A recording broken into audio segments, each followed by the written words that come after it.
रसगुल्ला, चोर, भूत। कहानी माधवपुर नामक गांव की है। इस गांव में बंसीलाल नामक एक मिठाई वाला था। बंसीलाल माधवपुर नामक गांव का बहुत मशहूर रसगुल्ले वाला था। सारे गांव वाले बंसीलाल से रसगुल्ले खरीद कर ले जाते थे। एक दिन सवेरे, जी सुनिए, ये बंसीलाल के रसगुल्ले तो बहुत बिकते हैं और हमारे गांव में सिर्फ एक ही मिठाई की दुकान है जहां से सारे गांव वाले रसगुल्ले खरीदते हैं। क्या कहना चाहती हो भाग्यवान? मैं अब रसगुल्ले बनाकर बेचना शुरू कर दूं? जी, मैं बचपन में बहुत अच्छे रसगुल्ले बनाती थी और अभी भी मैं रसगुल्ले बहुत बेहतर बनाती हूँ।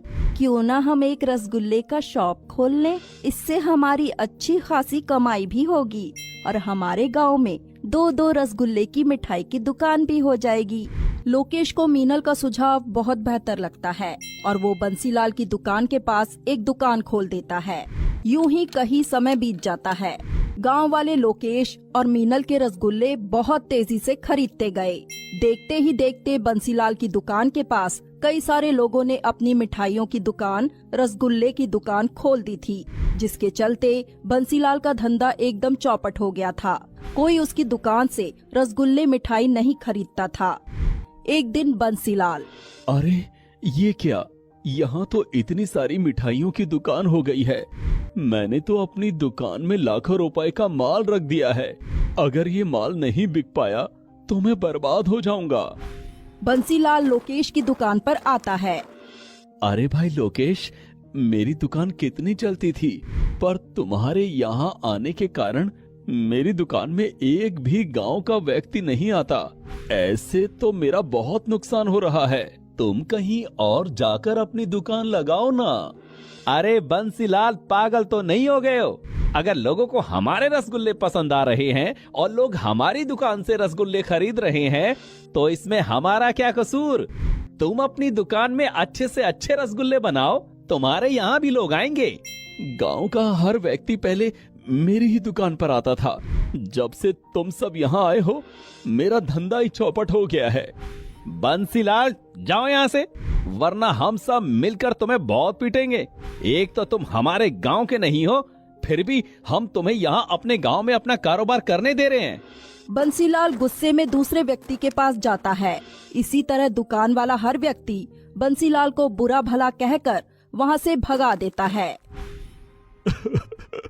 हे भगवान, मैं क्या करूं? मैंने लाखों रुपए का माल दुकान में लगा रखा है।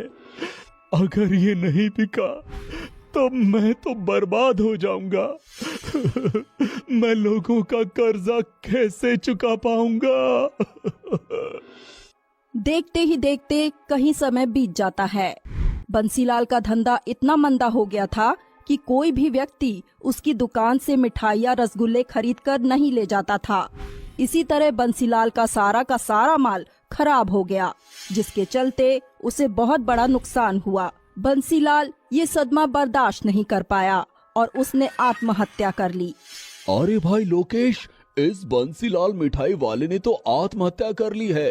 हमारे यहाँ दुकान लगाने से तो उसने अपने आप को नहीं मार दिया। कैसी बातें करते हो दर्पण? उसने लाखों रुपए का माल अपने दुकान में भर कर रखा था, सारा माल खराब हो गया है, तो उसी सदमे में उसने अपनी जान ले ली। कई दिन यूं ही बीत जाते हैं। एक दिन रात में, चलो, मैंने 2 टोकरियां भरकर रसगुल्ले तो बना लिए हैं।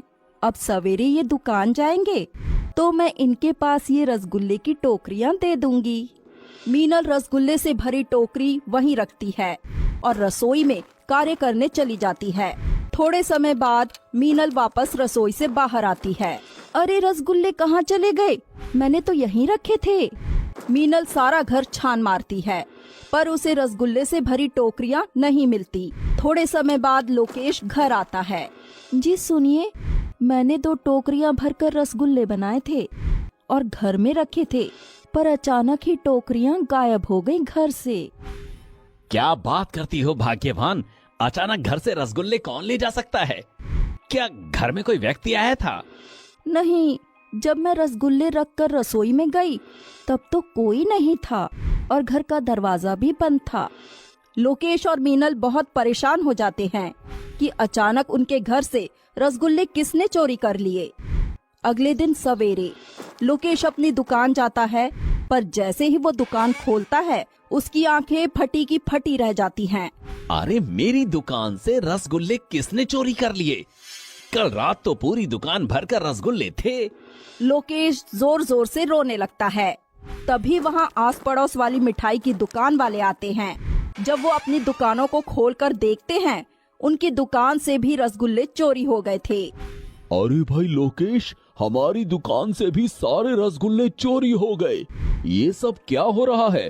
अचानक एक ही रात में सबकी दुकान से रसगुल्ले कैसे चोरी हो गए? कल रात मेरे घर से भी 2 टोकरियां भरकर किसी ने रसगुल्ले चुरा लिए और आज सुबह दुकान से भी सारे रसगुल्ले चोरी हो गए। ये सब क्या हो रहा है? ऐसे तो हम बर्बाद हो जाएंगे।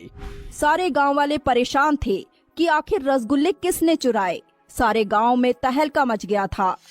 सब एक दूसरे के ऊपर इल्जाम लगा रहे थे, पर रसगुल्ला चोर के बारे में किसी को कुछ पता नहीं चला। कई दिन तक ऐसे ही चलता रहा। मिठाइयों की दुकान से रसगुल्ले चोरी होने लगे। एक दिन सारे मिठाई की दुकान वाले एक स्थान पर जमा होते हैं। गांव वालों, काफी समय से हमारी दुकान से रसगुल्ले चोरी हो रहे हैं, जिसके चलते हमें बहुत बड़ा नुकसान हो रहा है। ये रसगुल्ले चोरी करने की समस्या तो कुछ ज्यादा ही बढ़ती जा रही है। हमें सबसे पहले इस बात का पता लगाना होगा कि आखिर रसगुल्ले कौन चोरी कर रहा है। लोकेश, आज रात हम सब लोगों को गांव में नजर रखनी होगी कि कौन हमारी दुकानों से रसगुल्ले चोरी कर रहा है, हमारे घरों से रसगुल्ले चोरी कर रहा है। हाँ लोकेश, दर्पण की बात सच है। हमें आज रात देखना होगा कि कौन रसगुल्ले चोरी कर रहा है। रात में लोकेश, दर्पण और गांव के कुछ व्यक्ति गांव में नजर रखते हैं।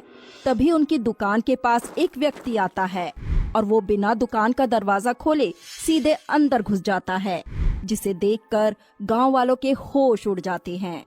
अरे बाप रे, ये कौन है? ये तो बिना दरवाजा खोले ही अंदर घुस गया। ये कैसे हो गया? हाँ भाई लोकेश, ये कैसे हो गया? हमें तो ये कोई भूत प्रेत का चक्कर दिख रहा है। गांव वालों, भूत प्रेत कुछ नहीं होते। और गांव वाले हम सब दुकान के पास जाकर खड़े हो जाते हैं।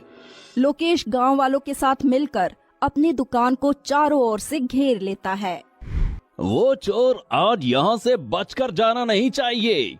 तभी वो रसगुल्ला चोर भूतिया रूप में दुकान के बाहर आता है। गांव वाले उसे देखकर अचंभे में आ जाते हैं। ये तो भूत है। अरे ये भूत वूत कुछ नहीं होता, इसे तो मैं अभी सबक सिखाता हूँ। लोकेश उस भूतिया व्यक्ति के मुंह पर चाटा मारता है। तभी वो भूतिया व्यक्ति लोकेश को उठाकर जमीन पर पटक देता है, जिसकी वजह से लोकेश पूरा जमीन में दफन हो जाता है। सिर्फ उसका मुंह ही ऊपर रहता है। अरे ये क्या कर दिया रे? अरे मेरा पूरा शरीर कहाँ चला गया? अरे बाप रे, इस भूत ने तो लोकेश को पूरा जमीन में गाड़ दिया। गांव वालों, भागो यहाँ से। ये भूत तो सीधा जमीन में दफना रहा है। कहीं हमें भी इसने जमीन में दफना दिया तो लेने के देने पड़ जाएंगे। दर्पण और सारे गांव वाले मिलकर वहां से भाग जाते हैं और सब गांव वाले मिलकर दर्पण के घर आ जाते हैं। अरे बाप रे, उस भूत ने तो लोकेश को जमीन में ही दफना दिया। पर ये भूत हमारे गांव में आया कहां से? अभी तक तो इस भूत का कोई अता पता नहीं था, फिर अचानक ये हमारे गांव में कैसे प्रकट हो गया? हमें सबसे पहले लोकेश को वहां से बचाकर लाना होगा। पता नहीं वो भूत ने लोकेश के साथ क्या किया होगा। तभी गांव के व्यक्ति पूरे गांव को जमा करते हैं और सारे गांव वालों को पूरी बात विस्तार से बताते हैं। गांव वाले ये बात सुनकर बहुत घबरा जाते हैं। हम सबको मिलकर वहां जाना होगा और उस भूत के हाथों लोकेश को बचा कर लाना होगा। सारे गांव वाले मिलकर उसी दुकान के पास जाते हैं जहां भूत ने लोकेश को जमीन में दफना दिया था। अरे बाप रे, लोकेश तो पूरा जमीन में दफन हो गया। इसका तो सिर्फ सिर ही ऊपर है। इसे निकालने के लिए तो हमें कोई बुलडोजर बुलाना होगा। ये हम इंसानों के बस की बात नहीं है। पर वो भूत गया कहाँ? तभी वो भूतिया व्यक्ति वहां प्रकट होता है। गांव वाले उसे देखकर घबरा जाते हैं। ये तो बहुत खतरनाक भूत है। तुम सारे छिछोरे लोग फिर यहाँ आ गए। लगता है तुम सबको सबक सिखाना ही पड़ेगा। तभी वो भूतिया व्यक्ति सारे गांव वालों को हवा में उल्टा लटका देता है। अरे ये क्या कर रहा है? इसने हमें उल्टा कैसे लटका दिया? तभी वहाँ से एक तांत्रिक बाबा का गुजर होता है। तांत्रिक बाबा जैसे ही गांव वालों को मुसीबत में देखते हैं, वो तुरंत वहाँ पहुँच जाते हैं। ये सब क्या हो रहा है? और कौन हो तुम जो गांव वालों को इस तरह परेशान कर रहे हो?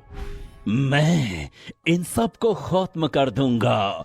अगर मेरे रास्ते में कोई आया तो मैं सबको इसी तरह जमीन में दफना दूंगा।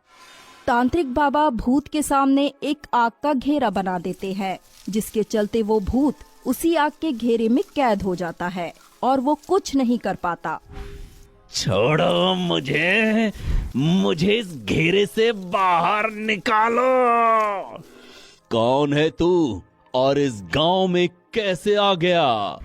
तभी वो भूतिया व्यक्ति बंसीलाल के रूप में आ जाता है। सारे गांव वाले बंसीलाल को देखकर अचंभे में आ जाते हैं। अरे ये तो बंसीलाल मिठाई वाला है जिसने आत्महत्या कर ली थी। पर ये भूत कैसे बन गया? क्या चाहते हो तुम? इस तरह गांव वालों को क्यों परेशान कर रहे हो? मैं कई बरसों से इस गांव में रसगुल्ले और मिठाइयां बेच रहा था, पर तभी ये गांव के कुछ व्यक्तियों ने मेरी ही दुकान के पास अपनी दुकानें खोल दी थी, जिसके चलते मेरा बहुत नुकसान हो गया था। मैं पूरा कर्जे में हो गया था, यहाँ तक कि मुझे अपना घर भी बेचना पड़ा। पर तब भी मैं लोगों का कर्ज चुका नहीं पाया और ये सब गांव के व्यक्तियों के कारण हुआ था। इसलिए मुझे मजबूरन आत्महत्या करनी पड़ी। तब से मैं इस गांव में भूत बनकर घूम रहा हूँ। गांव वाले बंसीलाल की ये बात सुनकर हैरान हो जाते हैं। हमें क्षमा करना बंसीलाल, हमें इस बात का बिल्कुल भी अंदाजा नहीं था कि हमारे कारण तुम्हारे साथ इतनी बड़ी अनहोनी हो सकती है। हम सब तुम्हारे गुनहगार हैं, हमें माफ करना। हमसे बहुत बड़ी भूल हुई है। सारे गांव वाले मिलकर बंसीलाल से क्षमा मांगते हैं। मेरा इरादा तुम लोगों को तकलीफ पहुंचाने का नहीं था। मैं तो बस तुम्हें इस बात का एहसास दिलाना चाहता था कि कभी किसी के पेट पर लात नहीं मारनी चाहिए। अगर हम इस गांव के व्यक्ति हैं तो हमें एकजुट होकर ही हर समस्या का समाधान करना चाहिए। तभी वो बंसीलाल भूत चोरी किए सारे रसगुल्ले गांव वालों को वापस दे देता है और लौटकर वापस चला जाता है। ये सब देखने के बाद गांव वाले एकदम हैरान हो गए, सदमे में आ गए और अपने आप पर शर्मिंदा होने लगे। कहीं ना कहीं हमसे बहुत बड़ी भूल हो गई है और बंसीलाल की मौत के जिम्मेदार कहीं ना कहीं हम पूरे गांव वाले ही हैं। इसी तरह गांव वालों को बंसीलाल के द्वारा एक सबक मिल गया कि जीवन में अपना भला करने के लिए कभी किसी का नुकसान मत करो। कार्य ऐसा करो कि खुद का भी मुनाफा हो और सामने वाले का भी मुनाफा हो।